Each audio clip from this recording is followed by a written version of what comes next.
هنبدأ تحدي مع بعض كده على الصبح ونشوف نفسك ايه اخبارك في ثقافتك العامة. بس خد بالك انا هعرض عليك كام سؤال، الاسئلة اللي انت هتجاوبها دي لازم على الاقل خالص تبقى جايب نص الدرجة او اكتر. الاسئلة من وجهة نظرك يا معلم هي اسئلة تافهة، ولكن ركز فيها وشوف اجابتك هتكون ايه. يلا السؤال الاول، مين الاكثر برودة؟ القطب الشمالي ولا القطب الجنوبي؟ فكرت؟ عموما القطب الجنوبي دايما درجة حرارته بتبقى أقل من القطب الشمالي بحوالي 10 درجات. السؤال التاني، أكيد محدش فينا ما يعرفش نابليون بونابرت. طب لو قلت لك بقى نابليون بونابرت أصله من دولة إيه؟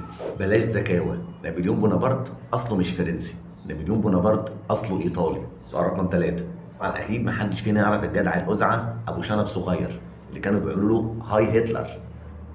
السؤال بقى، هو هتلر ده جنسيته ايه؟ ما تعملش ناصح وتقول لي الماني، لان هتلر في الاساس اصله نمساوي.